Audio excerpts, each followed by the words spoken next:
Konnichiwa hammaga, bu Dandadan animesi haqida ozgina tushuntirib beraman.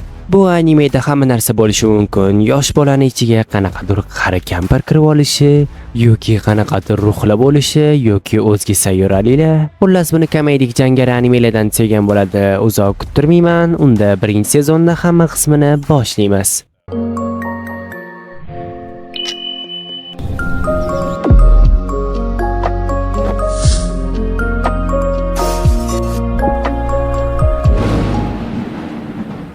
Anime boshida Ayase ismli qizni yigiti tashlab ketayotgan edi.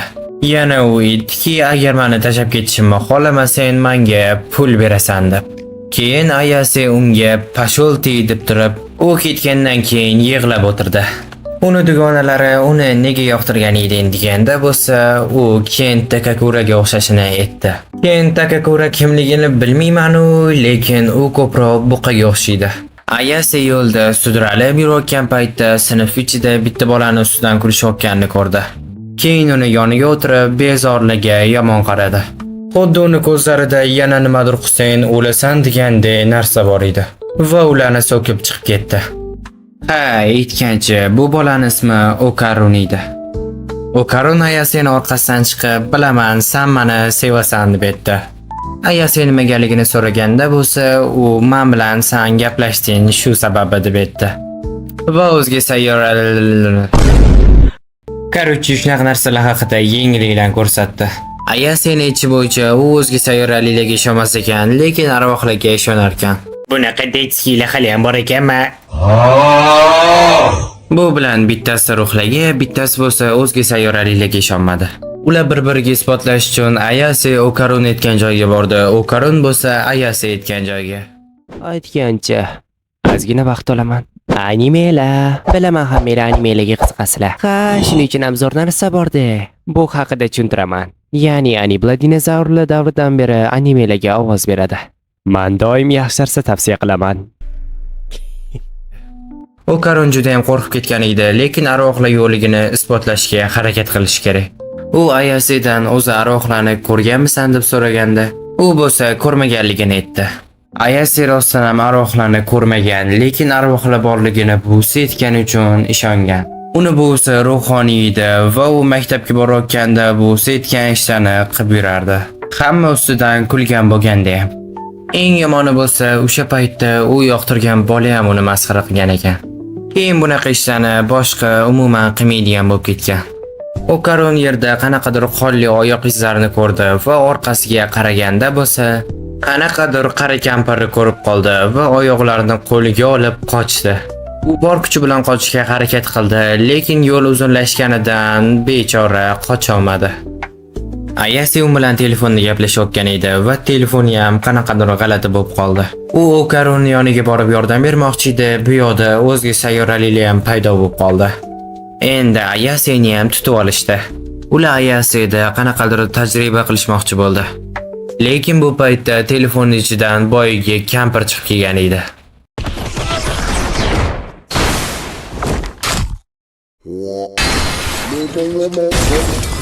Yo, umuman olganda bu Okarun ekan, uning ichiga boyiga kampir kiryapti.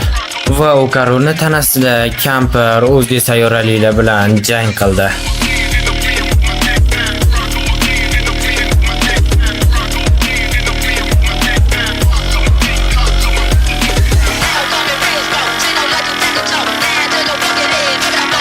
Ayase oldingi buvisini aytgan gaplarini hammasini esladi va unda ham qattandir ruh kuchi paydo bo'ldi. Keyin o'zga sayyoralini bitta qattiq tepgan edi, daji kemaga ham qattiq zarar yetdi. Ular bir amallab o'tdan chiqib olishdi. Bu voqeadan keyin Ayase o'zga sayyoralilarga, Okarun bo'lsa arvohlarga ishondi. Chunki Okarunni boyagi kampir la'natlabdi. Endi u bu la'natdan qutulish yo'lini topish kerak va buni bitta yo'li yana o'sha g'orga borish kerak. Ayase Okarundan "Sani to'liq isming nima edi?" deb so'raganda, u Ken Takakura deb javob berdi. Ammo bir yomon narsa, Ayase o'zini yaqinda bilgan kuchi bilan Okarunni boshqarib turishi kerak edi. Bo'lmasa yana shunaqa kampirga aylanib qolaverardi. Keyin yana bitta ma'lumot, bu kampir aslida Turba buvi deyishar ekan. Ayasini ichi bo'yicha arvohlar kechqurun chiqishar ekan, ertalab unchalik ko'p bo'la olmas ekan. Bu jangdan keyingi Okaronni ko'rinishga keladigan bo'lsa, rahmingiz kelib, 1-2 ming so'm beraveradigan darajada. Ayasini ichi bo'yicha Okaron buguncha uni uyda qolib tursa bo'lar ekan.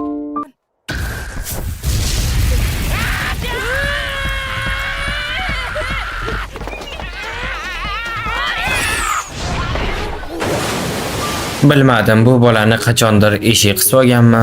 Aslida Okaronni yonib ketganning sababi bu kirishga to'siq o'rnatilgan ekan, ya'ni arvohlarga to'siq. Ayase o'sha qog'ozli to'siqqa olib tashadi va Okarondan bemalol kira oldi. Okaronning sochiga bo'lsa alohida gap yo'q, g'irt qo'chqor bo'lib qoldi. Va bu yoqda eng yomoni Okaronni la'natlangani uchun tuxumlari yo'qolib qopti. Tashqarida qanaqadir qo'ng'iroq chalindi, xuddi kimdir kelgandek. Umuman bu uyda ikkita qo'ng'iroq bor ekan, birinchisi odamlar uchun, ikkinchisi yovuz ruhlar uchun. Ayase Okaron kirishi uchun boyagi narsani olib tashlagan edi, lekin qaytarib joyiga qo'yib qo'ymabdi. Ular oldi eshikni ochish xavfliligini bilib turib, orqa eshikdan qarab ko'rmoqchi bo'lishdi. Birdan bu uy hamma yog'i qanaqadir toshlar bilan yopilib qoldi. Yana yon atrofda bitta katta maxluq paydo bo'lib qoldi.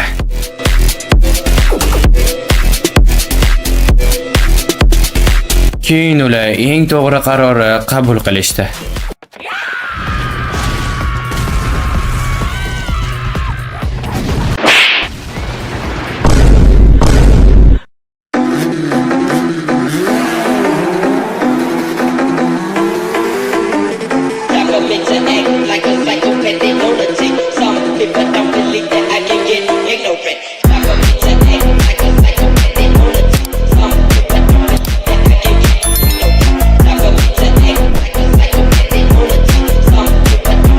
Bu maxluqdan qutulish yo'li faqatgina jang qilish edi. Shuning uchun Okaron Ayasega tanamdagi la'natni bo'shatib, ongimni nazorat qila olasanmi deb aytdi. Keyin Ayase uni aytganida qilishga harakat qildi.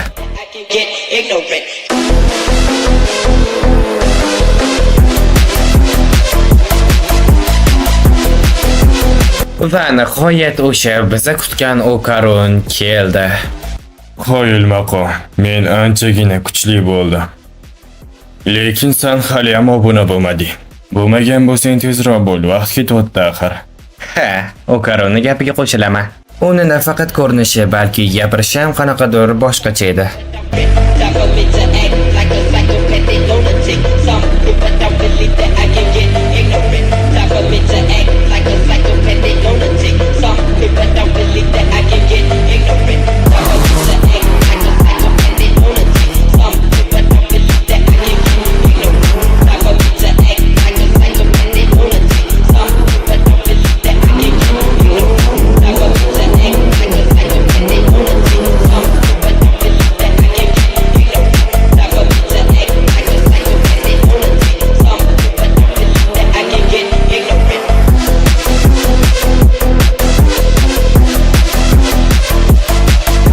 Bu maxluq tinmasdan Ayaseni o'sha devorga qarab urdi va natijada u ziyoratgohi tashqarisiga chiqa oldi va o'sha maxluqqa butunlay yondirib tashadi. Ayase shuncha zarba yeganidan keyin boshi aylanib hushidan ketib qoldi. Keyin Okaron ham Turba buvini kuchini umuman nazorat qila olmadi va yana o'shanaqa maxluqqa aylanib qoldi. Va aynan shu vaqtida Ayaseni buvisi kelib qoldi. Ya'ni Santa. Lekin Santani ko'rinishi nimagadir bu ularga o'xshamayapti. Santa bu qorboboligini o'zim bilaman, lekin bu shu ayolning ham ismi. Turba bu qancha harakat qilsa ham Santaga hech narsa qila olmadi. Hozirda Turba bu o'lsa, Okaron ham o'larkan, lekin Santa menga farqi yo'q, kelovingni ham qo'shib o'ldiraman deb aytdi. Ayase o'ziga kelib, sirazi Okaronni qidirishga harakat qildi. U buz kelganini ko'rgan edi va Okaron qayerda deb so'raganda, u ozginagina gap olib qochdi va asosiy ziyoratgohda deb aytdi. Ayase tezroq yugurishga harakat qilib, Okaron o'zi tirikmi yo o'limi shuni bilmoqchi edi. Okaron maza qilib ovqatlanib o'tirgan ekan. Keyin Santa kelib, nimaga bu bola bilansan deb so'radi. Ayase bo'lgan hamma narsani va Okaruni la'natlanishida uni ham aybi borligini aytdi. Santa Ayasega Turbo buvi haqida hamma narsani aytib berdi. U juda ham kuchli va eng xavfli ruhlardan bittasi ekan. Lekin agar uni yengmoqchi bo'lsa, o'zini hududdan uzoqlashtirish kerak. Agar u o'zini hududdan uzoqlashsa, u anchagina zaiflashadi. Ammo yana bitta muammo, Okarun o'zini kuchini uzoqroq ushlab qolishga harakat qilish kerak. Uni jang paytida anchagina kuchli bo'lishi uchun hayotda mashq qilish kerak ekan. O'tirib turish, anjimaniya degandek. Ertasi kuni bechara Okarunni qorni og'riyotgan edi, lekin Santa shotdan ketmaysan deb aytdi. U yo'dan bu yoqqa yugurishdan boshqa hech narsa qila olmadi. Okarun umuman chidolmagandan tezroq hojatxonaga borishga harakat qildi. Qolganlar bo'lsa uni to'xtatishga. Qanday sharmandalik. Birdan Okarun jim bo'lib qoldi va Ayase unga qaraganda boyigi kampir yana paydo bo'ldi. Keyin u Ayasega bugun kechasi tunnelga agar kelmasang seni hamma yaqinlaringni la'natlayman deb aytdi. Okarun bilan Ayase yana o'sha qo'rqinchli joyga kelishdi va ular qo'rquvni yengib o'sha yerga kirishdi. Ularning maqsadi Turbo buvini bu yoqdan olib chiqib va bog'langan ruhdan ajratishligi kerak. Ayase endi biz o'zga sayyoraliklarni yo'q qildik. Qari kampir nima ham bo'lardi degan edi. Va ular Turbo buvini boshini ko'rib qolishdi. Orqaga qarab yana qochaman deyishganda, uni boshqa boshini ham ko'rib qolishdi. U dubinkalarni olib, uni ko'ziga qarab uloqtirmoqchi edi, lekin uni ko'zidagi og'zi uni yutib yubordi. Oxirgi iloj faqatgina Okarunni la'nat edi, lekin Turbo buvi uni la'natini sirazi olib tashadi. Va endi Okarun ham oddiy insonlikka qaytdi. Turbo buvi endi ularni yemoqchi bo'lgan paytda Ayase sen bizdan qo'rqasan, shuning uchun bizani sirazi yo'q qilmoqchisan deb aytdi. Ayase sana Turbo buvi deyishadi, aqling yetsa biza bilan poyga o'ynab ko'r deb aytdi. Endi Turboni g'ururi yo'l qo'ymasdan rozi bo'ldi. Ayase unga san ungacha sana, biz ungacha qo'limizdan kelgancha qochamiz deb aytdi. Endi Okarun ikkalovi botdan chiqishga harakat qilayotgan edi, lekin kambirsho 1-2-14 deb turib ularni quylashga ketdi. U Ayaseni ushlab oldi va endi Okarunga gal kelgan edi. Ya'ni Okarun endi 10 sekund qochish kerak, lekin Okarun u hech narsani o'ylamasdan kampirshoni tishlab oldi. Okarun Turbo buviga Ayaseni qo'yormaguningcha men seni qo'yormayman deb aytdi va afsuski u yana la'natda Okarunning ichiga kirgizdi.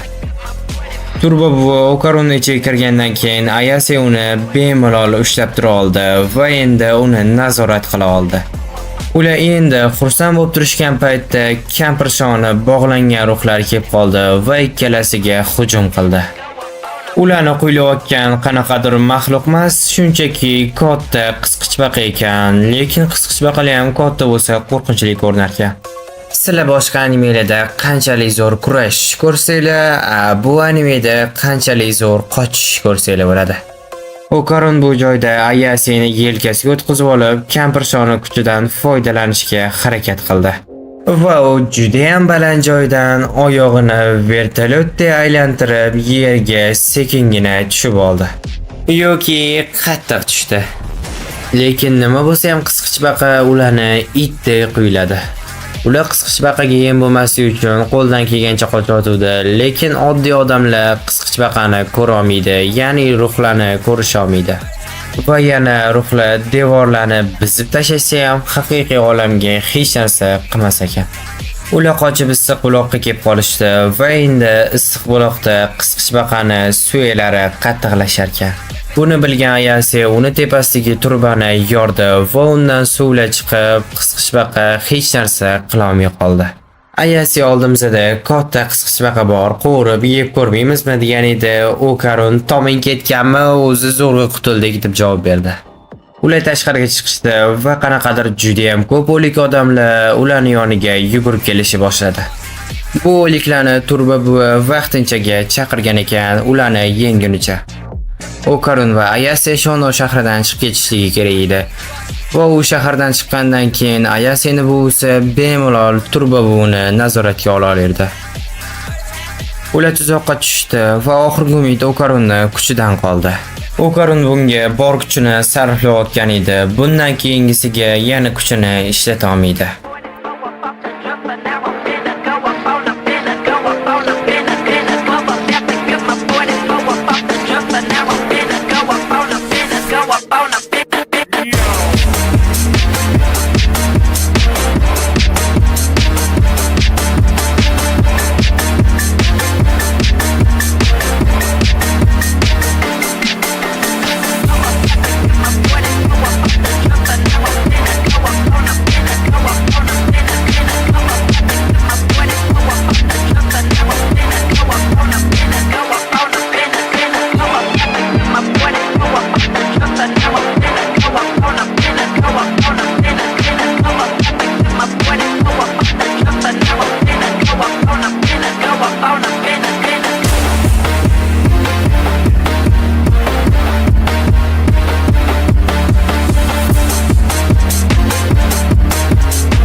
Ular bunaqa qattiq yerga tushishdan zo'rg'agina omon qolishdi. Bu yerda eng yomoni Ayase adashib Turbo buvini qo'yib yuborgan ekan. Endi ularni u o'ldiradi.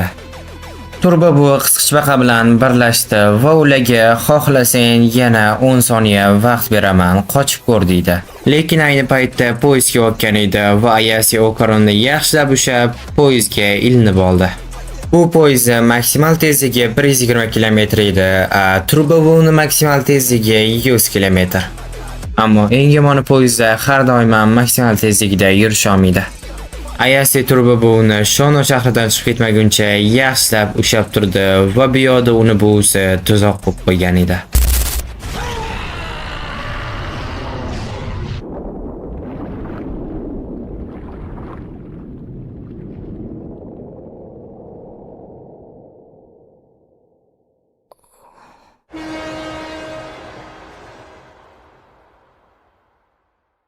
Nihoyat hammasini bajarishdi. Turbo buvini tanasi yuvib ketdi. Bu tunnelga yaqin joyda hali maktabni ham bitirishga ulgurmagan bolalar o'ldirilgan edi. Ruhoniylar Turbo buvini orqasidan anchadan beri yurishgan edi. Turbo buvi har doim nohaq o'limdan o'lganlarning jasadini yoniga borib, ularga tasalli bergan. Ular uyga borgandan keyin qisqichbaqani oyoqlarini talashishni boshlashdi. Agar shunchalik qorninglar och bo'lsa, manikini Santa Okarunda la'nat bormikan, yo'qmikan, shuni yana tekshirmoqchi edi. Bechora Okarun bo'lsa, rostdan ham ikkita ahmoqlarni o'rtasida qolib ketdi. Va endi nihoyat Okarun uyiga ketadigan bo'ldi va ular xayrlashgandan keyin xuddi bir-birini umuman ko'rmaydiganday bo'ldi. Keyin Ayase Okarunga qarab, ertaga ko'rishguncha deb aytdi va shu joyda video o'z nihoyasiga yetdi. Degan gapimga ishonmanglar, shunchaki like bosinglar. Okarun maktabga ketayotgan paytda darvozani yonida uni Ayase kutib turgan edi.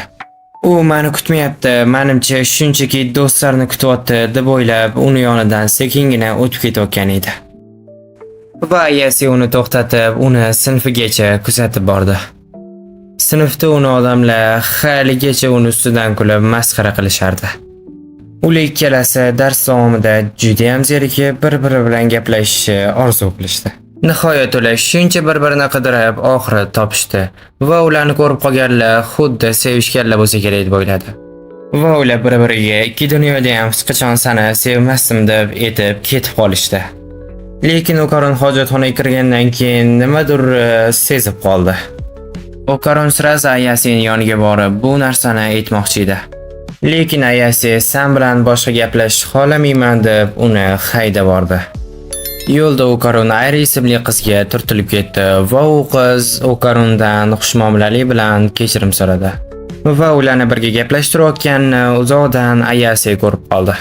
Va Ayri dugonasi bilan ketayotgan paytda Okarun ustidan kulib ketdi. Bu gapni eshitgandan keyin Ayase uni boshiga tog'orani tashib yubordi va Okarun bilan ketdi. Va ular yo'lda gaplashib, yana kelishib olishdi. Endi Okarun boyiga muammosini aytib bersa bo'ladi. Muammo shunday ediki, Okarunning tuxumlari yana yo'qolib qoldi. Endilikda tuxumlarni qaytarish uchun harakat qilish kerak. Ammo undan oldin buni qanaqa qilib yo'qolganini yaxshilab bilib olish kerak edi. Xuddi uning ichida kimdir bordek tuyulgan edi va o'sha kimdir qo'g'irchoqqa quvib chiqarish kerak. Buni yo'li bo'lsa, Santo Okarun urgan paytda Ayase uning ichidagi narsani chiqarib olish kerak edi. Va ular buni qilgandan keyin uning ichidagi narsa o'yinchoqqa o'tib qoldi va o'sha o'yinchoq o'tdan qochib ketdi.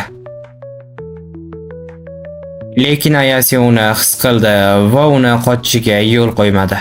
Va hozir mushuk o'yinchog'ining ichida bo'lgan arvoh bu Turba bu ekan. U o'tgan safar rostdan ham o'lishi mumkin edi, lekin u Okarunning ichiga vaqtida kirib olgan ekan. Endi Okarun bo'ldi, sen hech qayerga qochib keta olmaysan, endi tuxumlarimni qaytarib ber degan edi. Ammo Turba buvi menga tahdid qilma, agar men o'lsam seni koptoklaring ham yo'q bo'lib ketadi dedi. Bu narsani eshitib Okarunning qattiq jahli chiqdi va ko'rinishi ham o'zgarib qoldi. Eng qizig'i uni tanasida Turba buvi yo'q edi, lekin bu kuchi o'zi ham qanaqadir ishlata olyapti. Aslida Okarun Turba buvini to'liq kuchini ushlab qolgan, uni shunchaki ruhi tashqariga chiqib ketgan. Endi ular kelishuv tuzmoqchi bo'lishdi. Agar Turba buvi Okarunga tuxumlarni qaytarib bersa, ular unga kuchini qaytarib beradi. Turba buvi ham kelishuvga rozi bo'ldi, ammo uni koptochalarini u yo'qotib qo'ygan ekan. Uni endi topish kerak. Stop. Videoga like bosishni unutmanglar. Chunki bu menga motivatsiya beradi. Yana bir narsa, mana Telegram kanalim ham bor. Sababi hamma ma'lumotlar mana Telegramimda. O'tgan safar Okarunning koptogini Turba buvi yo'qotib qo'yganini aytgan edi. Uni ko'rinishi bo'lsa, dumaloq shakldagi tillaga o'xshardi. Agar rostdan ham yo'lda xuddi shunaqa koptochani ko'rib qolsanglar, Okarunga berib qo'yinglar, chunki bechora qiynalib yuribdi. Lekin bunaqa dumaloq koptochani kimdir olib ketgan bo'lishi mumkin ekan, chunki u arvohlarni o'ziga tortar ekan. Ular hech qanaqa koptoni topa olishmagandan keyin yana qaytib kelishdi. Santo Okarunga ehtiyot bo'l, chunki sen ichingda Turba buvini kuchi bor deb ogohlantirdi. Okarun ertasi kuni maktabga kelganda bitta bola o'zidan o'zi Ayase haqida gapirib ketgan edi va uni jahli chiqib unga ko'rsatib qo'ydi. O'zini ikkinchi ko'rinishini, lekin bu ko'rinishini faqat o'sha bolani o'zi ko'rdi, chunki arvohlarni hamma ham ko'ra olmaydi. Va Okarun buni jahldan adashib qolganini bildi va sekingina joyiga o'tirib oldi.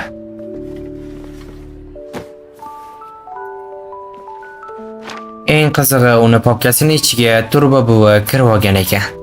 U tashqariga yugurib chiqib ketgan edi va Turba buvidan nimaga men bilan kelding deb so'raganda, u shunchaki uyda zerikdim, ozgina aylanish holiman deb javob berdi. Yo'lda Ayase uni ko'rib qolganda bo'lsa, unga Turba buvi haqida aytmadi. Va u Ayaseni yoqimtoy deb chaqirib, orqasiga qarab qochib ketdi.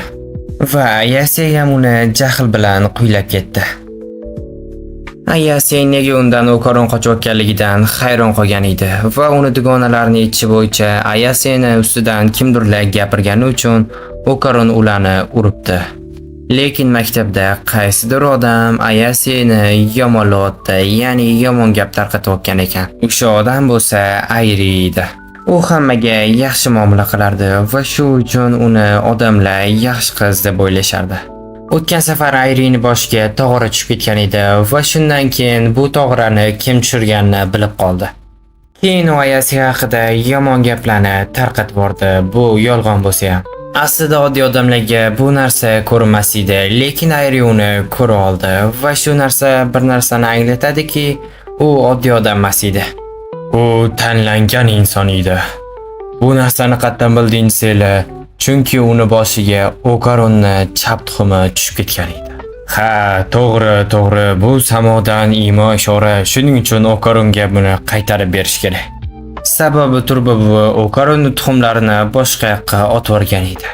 Ayri Ayaseni jodugar deb o'ylagan edi. Shuning uchun unga qarshi qanaqadir kitob va nimadirlarni olgan edi. U men tanlanganman deganida uni dugonalari uni ahmoq deb o'yladi. Ammo menga ishoninglar, u tanlangan. Chunki u Okarunni yarim avlodlarini ko'tarib yuribdi. Ha, uzr, sal g'alatiroq ishchilarkan. Okarun hozirgacha boyga aytgan gapidan uyalib o'tgan edi. Eng qizig'i Turbo bu maktab baylanib nimadirlarni qidirib yurayotgan edi va hozir ovqat yeb o'tiribdi. Turbo buvi bir narsa haqida ogohlantirdi. Agar qaysidir odam ruhiy kuchlarini uyg'ota oladigan bo'lsa, hatto Okarunni koptochalarni ham yeb qo'yishi mumkin ekan. Va bu olamda agar qaysidir inson arvohlarni ko'ra oladigan bo'lsa, arvohlar ham ularni ko'ra olishadi. Eslatib o'taman, buni hayot bilan umuman bog'lamanglar, chunki bu anime. Menimcha bu kadrga ortiqcha gap kerak emas. Ayase bir qizil kiyimli arvoh ko'rayotgani uchun arvoh ham uni ko'rayotgan edi. Ayri birdan Ayaseni yoniga keldi va unga yolg'iz gaplashib olishimiz kerak deb uni olib ketdi. Va uni qanaqadir xarobaga olib keldi. Keyin unga tuzoq qo'ygan ekan, tuzog'iga tushirdi. Va unga iblis maxluq o'lib ket deb qanaqadir g'alati gaplarni gapirib, uni yo'q qilishga harakat qildi. Ayase qo'li bog'langan holda ikkitasini urib hushidan ketkizib qo'ydi. Va Ayase oltin to'pni ko'rgandan keyin bu Okarunniki unga tezroq qaytarishing kerak degan edi, lekin bu yerga mehmon kelib qoldi. O'sha arvoh Ayriga qarab, men seni onangman deb aytdi. Endi Okarun ham o'zining kuchidan foydalanishga harakat qildi.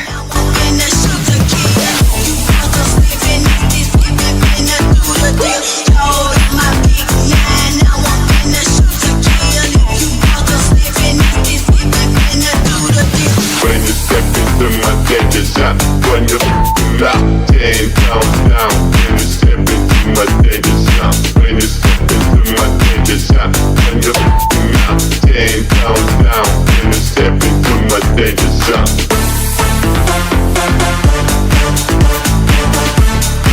Va bu jangga ham kichkinagina mushukcha qo'shilib oldi. Turbo buvini qo'ldan jang qilish kelmagani uchun YouTube'ga kirib Mitsushi kanalini tomosha qilib o'tirdi. Ayri arvohga sen meni onammassan, chunki men chiroyliman, sen bo'lsa xunuk deb aytdi. Keyin bo'lsa arvoh uni yutib yubordi. Va ikkalasini yutib o'rgandan tashqari Ayaseni ham bo'g'ib, uni ham yutib yubordi. Ularni ichkaridan chiqarib olish uchun Turbo buvi yordamlashardi.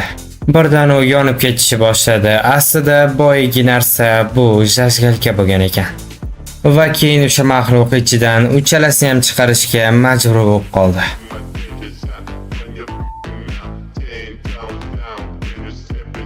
Ular amallab chiqib olishdi. Endi bu yog'i qanchalik darajada kuchli jang qilishga bog'liq.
Okarun unga bor kuchi bilan zarba berdi va shu bilan u yengildi. Turbo buva Okarunni boshiga yotib olib, bor yo'g'i qo'lingdan shu keldimi lapashang deb uni urishdi. Turbo buva Ayridan nihoyat o'sha oltin to'pchani ola oldi. Endi bundan ham yomonroq bitta muammo bor edi. Ya'ni Ayri o'lib qolgan ekan. Ular bu gapga uncha ishonishmagan edi va yurak urishini tekshirib ko'rmoqchi bo'lganda yuragi umuman urmayotgan edi. Okarun bilan Ayase uni tiriltirish uchun harakat qilishdi, lekin hech narsa foyda bermadi. Va boyga arvoh yana qaytib keldi. Agar uni tiriltirmoqchi bo'lsanglar, men sizlarga yordam beraman deb aytdi. U Ayriga o'zini aurasini bermoqchi ekan va shu bilan u tirilishi mumkin. Ayase unga ishonmasdan, aldama, sen uni shunchaki yeb qo'ymoqchisan degan edi. Ammo u o'zini og'zini sindirdi va endi men boshqa odamlarni yeyolmayman, menga ishon deb aytdi. Va hatto Turbo buvi ham uni gaplarini tasdiqladi. Ayaseda boshqa iloj qolmagani uchun endi ikkalasining aurasini birlashtirdi.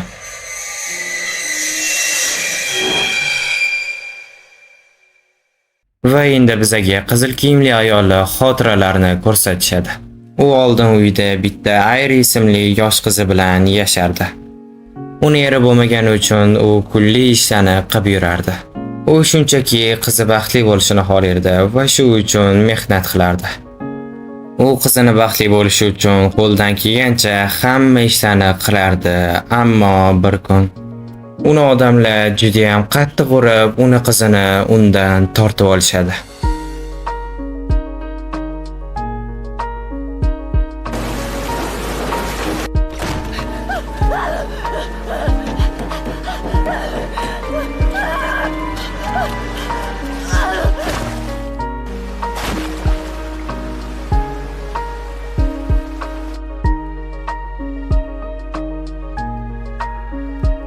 Keyin shuncha bo'lgan voqea uni esdan chiqib ketdi. U bilardiki, u nimadir juda ham qadrli narsasini yo'qotgan edi. Keyin u o'zini qizini yo'qotganini tushundi va ko'rinishi shu ahvolga kelib qoldi. Ularning aurasini birlashtirayotgan paytda Ayase bilan Ayri bo'lgan voqealarni hammasini ko'rdi. Ayri tirilgan va o'tmishini eslagan edi. Arvoh endi butunlay kulga aylanayotgan edi. Endi uni hatto ruhi ham orom topishini iloji yo'q ekan.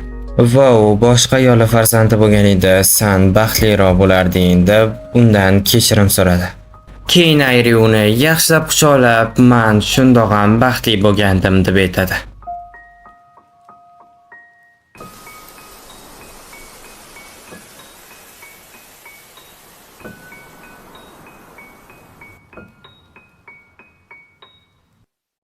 Oldinga bo'lgan voqeadan keyin hamma Santani uyida bemalol lag'mon yeb o'tirishgan edi. Aha, bilaman, bu lag'mon emas. Ayrini boshiga Ayase tog'ora tushirib o'rgani uchun undan kechirim so'radi va endi Sanam Okarundan kechirim so'ra, uni ustidan kulgani uchun deb aytdi. Lekin u hech narsani tushunmaganligini aytib, "Seni iblis deb o'ylagan edim va hozir ham iblissan" deb aytdi. Ayri yana bir narsaga hayron qolgan edi. Qanaqa bu uni buvisi bunchalik darajada yosh ko'rinadi? Meni ham bu savol qiziqtiradi. Qanaqa bu bunchalik yosh ko'rinadi? Va Ayase bilan Ayri og'zida ovqat bilan deb turib bir-biri bilan urushib ketishni boshladi. U keyin "Hali seni mag'lub etaman, qarab tur Ayase" deb chiqib ketdi. Va yana qaytib Okarundan nimaga uni qutqarganini so'raganda, Okarun shunchaki "Men insonlarga yordam beraman" deb aytdi. U "Sen yaxshi insonsan" deb aytdi va hali Ayase mo'min nazoratidan seni ozod qilaman deb va'da berdi. U tashqariga chiqib ketayotganda boshqacha hissiyot sezdi, xuddi Okarunni sevib qolgandek. Okarunni koptolardan bittasi topilgan edi va endi uni joylashtirish kerak edi. Turbo buva koptoni uzoqdan bitta otgan edi, u to'ppa-to'g'ri joylashib qoldi. Endi tabriklaymiz, Okarunni yarim avlodlari qaytib keldi. Va keyin Okarun va Ayase maktabga kelishdi va maktabdan keyin bir nimadir qayoqqadir bormaymizmi deb Ayase so'raganda, lekin Okarun maktabdan keyin qanaqadir ishi borligini aytdi. Okarun birdan ishim bor deganidan Ayase qanaqadir shubhalangan edi, xuddi nimadir yashirayotgandek. Keyin Ayase suv olib kelgani ketgan edi, lekin yo'lda shunaqa manzarani ko'rib qoldi.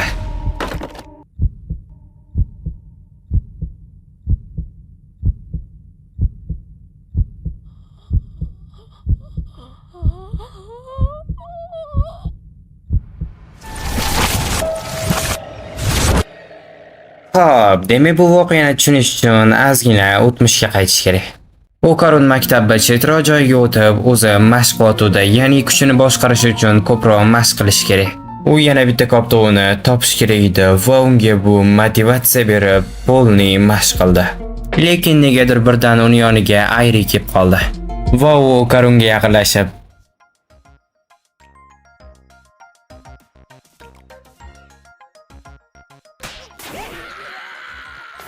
Ayrini buni qilishiga sabab kecha u rosa kitobni o'qigan ekan va endi buni qilmoqchi. Boshida Okarun unga xalaqit qildi, keyin bo'lsa Ayrin ustiga qoqilib tushdi. Va endi mashi joyda Ayase kelib qolgan. Keyin Ayaseni Okarundan juda ham jahli chiqib ketdi. Okarun tushuntirishga harakat qilmasin, u umuman quloq solmadi. Ayase qanaqadir g'alati bo'lib qolgan edi. U voqeani eslaganda yomon bosh og'rirdi, lekin yana kamga u voqeani esdan ham chiqara olmas edi. Eng qizig'i, Okarun darsda o'tirgan paytda ham tinmasdan mashq qilib yurardi. Lekin birdaniga yerda ozgina suv bo'ldi va hech qanaqa odam maktabda qolmadi. Keyin Okarun tashqaridan Ayrin ovozini eshitdi va tashqariga chiqqanda bo'lsa, rostdan ham u o'sha yerda turgan edi. Hatto maktab oynalarida ham quyosh umuman ko'rinmas edi. Hamma yoq qop-qorong'i edi. Shuning uchun ular Ayaseni qidirgani ketishdi. Bu paytda Ayase chiqish yo'lini qidirgan edi, lekin buni topolmadi. Keyin Okarun haqida o'ylagan edi, yana jahli chiqib ketdi. Endi orqada qanaqadir qo'rqinchli katta ilon chiqib keldi. Bosh ilon Ayaseni sezmayotgan edi, lekin Ayase oyog'ini qimirlatganda u suvda to'lqin bo'lib, ilon uni sezib qoldi. Va ilon og'zidan qanaqadir Godzillaga o'xshagan quvvatli energiya chiqarib, hamma yoqni ikkiga bo'lib tashadi. Bu joyda Ayase zo'rg'agina o'tirib omon qoldi. Bu maxluq ilonning ovozini Okarun bilan Ayri ham eshitib qolishdi. Keyin Okarun katta ehtimol bilan bu o'zga sayyorali bo'lishi mumkinligini tushundi. Va ularning yonidan qo'liga perchatka taqib o'zga sayyorali chiqib keldi. Okarun o'zini kuchini ishlatib, u bilan jang qilmoqchi bo'lgan paytda birinchi qismdagi o'zga sayyoralilar kelib qolishdi. O'tgan safar Ayase bilan tajriba qilishmoqchi edi, endi bo'lsa Okarun bilan tajriba qilmoqchi bo'lishdi. Bechara Okarunni kiyimini polni yirtib tashlab, uni yo'g'i uni olib tashlamoqchi bo'lishdi. Va ayni paytda Okarunni Ayri qutqarib qoldi. O'tgan safar onasi unga o'zini aurasini bergan paytda unga hatto kuchi ham o'tib qolgan ekan.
Ayni paytda Ayase ham keldi va endi ularning imkoniyati anchagina ko'proq.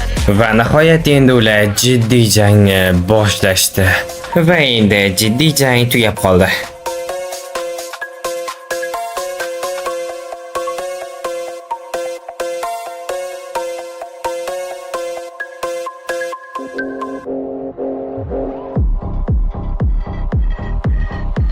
Boy ilon yana keldi va bu hatto muhitni ham boshqacha o'zgartirib yubordi.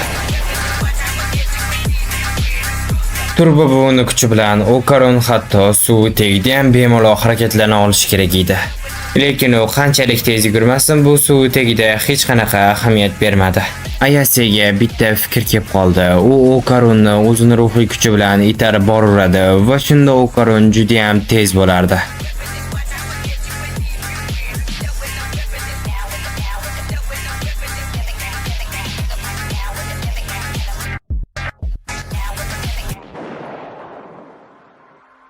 Ular endi uchalasi bir bo'lib o'sha maxluqni yengish uchun harakat qilishni boshlashdi.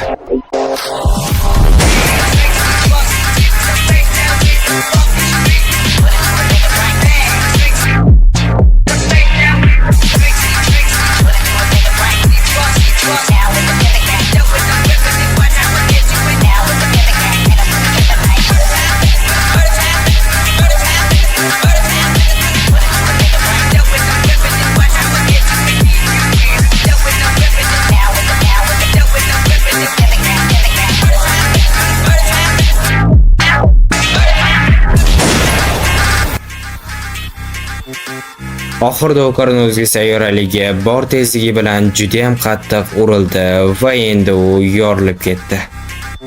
Ular oxiri oddiy maktabga qaytishdi, lekin eng yomoni ular yalang'och edi, ularga hamma tikilib turdi. Ularni uchalasi ham baqirib qochishni boshladi. Bunaqa ahvolda qayoqqacha yugurishadi bilmadim. Oldingi bo'lgan voqealar haqiqatan ham maktab qoidalariga umuman to'g'ri kelmas edi. Boshda ular aslida nima bo'lganini aytishgan edi, lekin baribir ularning gapiga hech kim ishonmasligi aniq edi. Ular baqirib sharmanda bo'lgandan juda ham uyalib ketayotgan edi, lekin Okarun tinchgina o'tirardi. O'zga sayyoraliklar tez-tez keladigan bo'lib qolgan edi, xuddi ular Okarunni nishonga olgandi. Okarunni birdan miyasiga nimadirlar kelib ketdi va hammasini ularga aytib berdi. Lekin Okarunni unchalik darajada ahmoq deb o'ylamanglar, shunchaki unga yarim avlod yetishmaydi. Birdan Ayrining dugonalari kelib qolganda, Ayri hammasiga Ayase aybdor deb uni aybladi. Va Ayase endi basharasi bo'lsa, menga vashshe gitara deb turibdi. Ayri ketgandan keyin Ayase Okarundan nima bo'lganini to'lig'ini tushuntirishini so'radi. Keyin Okarun aytib berayotganda o'zini shunchalik darajada farishtadek ko'rsatdiki, hatto umuman ayib unda yo'qdi. Okarunni asl mashq qilishini sababi bu Ayase yonida xatyabi zo'rroq ko'rinish xohlagan ekan. Sinfda Ayri o'zini haqiqatan ham bechara deb tutdi, lekin bu hammasi prosta yolg'on edi. Keyin sinfdagi hammasiga Ayase aybdor deb uni yomonlashni boshlashdi. Lekin bu gaplarni eshitib Ayriga qattandir vijdon kelib qolib, yolg'on mish-mish tarqatmanglar, hammasiga men aybdorman deb chiqib ketdi. Lekin endi tashqariga chiqqandan keyin afsuslandi, chunki maktabdagi shuncha mashhurligi birdaniga kuyib ketdi. Uni yoniga Ayase kelib qoldi va ular birga ozgina gaplashgan edi, o'zga sayyoralik tirikligini ko'rib qolishdi.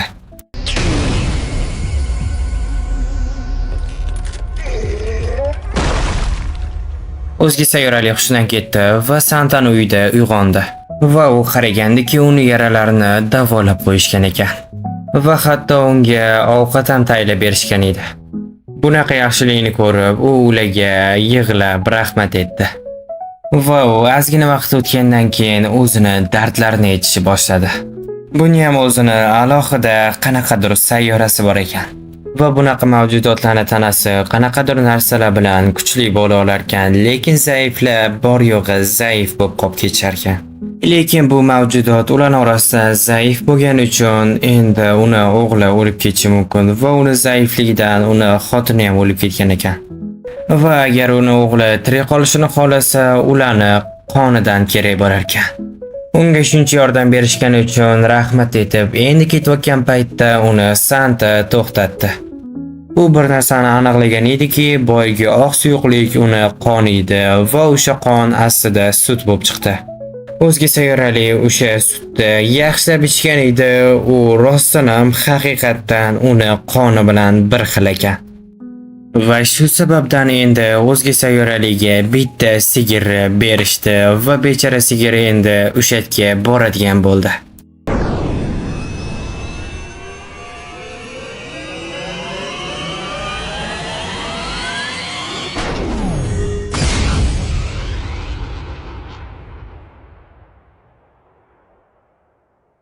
Ular yana uyga qaytishgan edi va birdan qanaqadir mehmon kelib qoldi.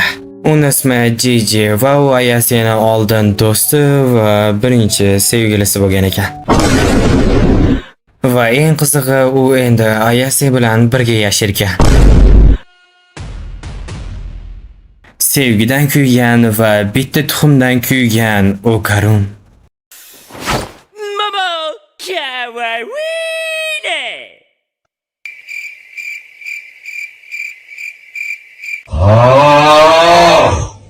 Endi kech bo'lgani uchun Okarun ham sekin uyga ketish kerak edi, lekin bu bo'lgan ishlardan u ozgina xafa edi. Yo'q, hazillashdim, anchagina xafa edi. Va endi ular ertagacha deb xayrlashishdi.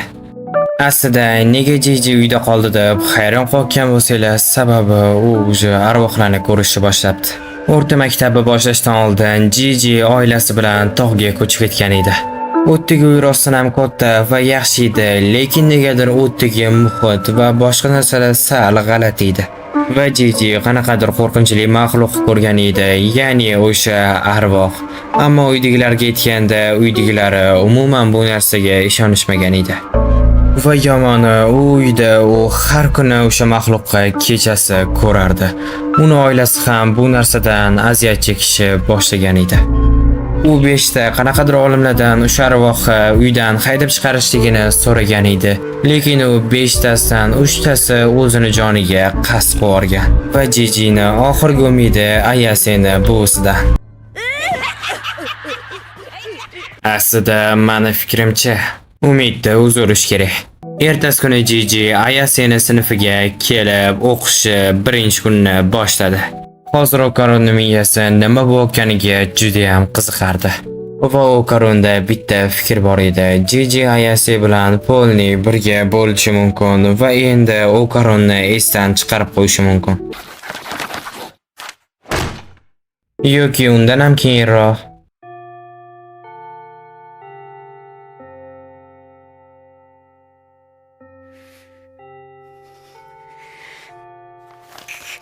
Va bundan keyin u yolg'iz yana burchaga o'tib mashq qilishni davom ettirdi. Va sizlarga maslahat, sizlar ham sevgidan kuysanglar, shunaqa mashq qilaveringlar, hech narsa qilmang. Yo'q, qilarkan. Okarun Ayase bilan ozgina gaplashishga ulgurmasidan uning yoniga Jiji kelib qoldi. Okarun ularni birga ko'rgandan keyin sekingina yondan ketish kerakligini tushungan edi. Keyin uni oldidan qanaqadir yugurib ketayotgan yarimchala maket chiqib qoldi. Va u yugurib ketayotganda Ayase bitta narsani ko'rib qoldi. Keyin unga ilinib oldi va Okarun ham uni orqasidan tezda yugurib yetib oldi. Va o'sha narsani orqasidan ancha yugurib, endi uni yaxshilab usha olishgan edi. U birdan parchalanib ketdi va yana qayta tantiklanib, yana qochib ketdi. Ular manikenni yo'qotib bo'lishgan edi, lekin uni yuragi tushib qolgan ekan va Ayase uni yuragidan foydalanib, ezib uni qattaligini topdi.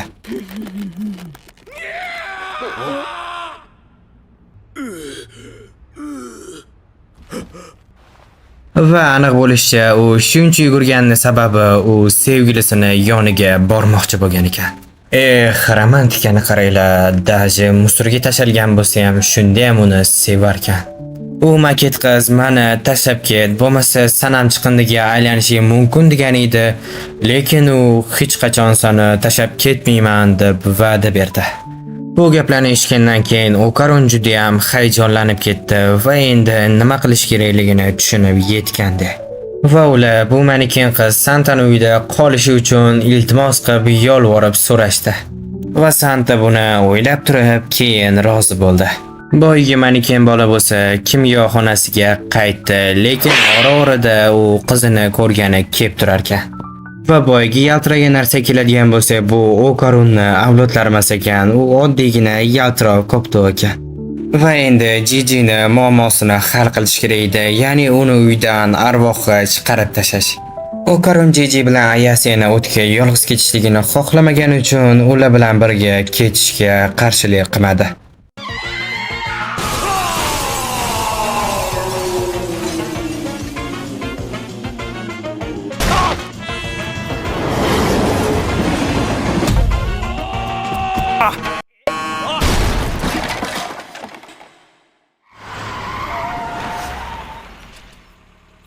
Maniken qiz uni kelishini ertalabgacha poyladi va nihoyat u ham keldi.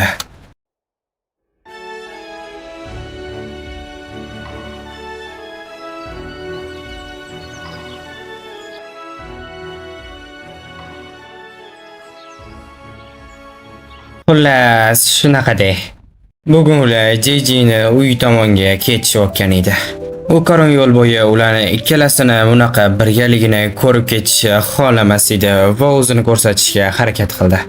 Ular manzilga yetib kelishgan edi va endi Jijini uyga tezroq borish uchun faqatgina zinadan tepaga ko'tarilish kerak. Boshdagi zinalar mayli edi-yu, lekin bu haddan tashqari oshib ketdi. Ayasi ichkari kirganda hech qanaqa g'alati narsani sezmadi. Uning ichi bo'yicha hech qanaqa ruh sezilmayotgan sababi bo'tdek ruh o'zini aurasini kuchsizlantirib qo'ygan. Ayasi zerikani uchun bu yerdagi issiq uloqqa ketishini aytdi va Okaron bilan Jijini yolg'iz qoldirib ketdi. Ozgina vaqt o'tgandan keyin Okaron bitta g'alati narsani sezib qoldi. Tashqaridan qaraganda uyda qo'shimcha xona borga o'xshab ko'rinardi, lekin ichkari kirilganda u devor bilan qoplangan edi. Keyin Jiji buni buzib tekshirib ko'rish kerakligini aytgan edi va ozgina yorug' ochgandan keyin bo'tda g'alati narsa borligini sezdi. To'g'ri, Dandadan animesini birinchi fasli tugab qoldi, lekin bizda bu yoqda ikkinchi fasl ham bor va ikkinchi faslda birinchi fasldan ham ko'proq qiziq bo'lgan joylari bor. Ikkinchi fasl uchun ham tezroq 2000 tadan oshiq like yig'asilar deb umid qilaman. Yana u yog'ini bilmadim, lekin menda hali juda ham ko'p yangi animelar turibdi. Ko'k zindon, Re:Zero va Jahannam jannatiga o'xshagan juda ham ko'p animelar bor. Sizlar shunchaki like'larni yig'ib podpiska bosib qo'ysanglar bo'ldi va vaqtida komediya yoztursanglar bo'ldi. Men shu animelarni bitta-bitta chiqaraveraman. Hammaga hozircha xayr to'midachilar, keyingi videolarda yoki keyingi fasllarda ko'risharmiz.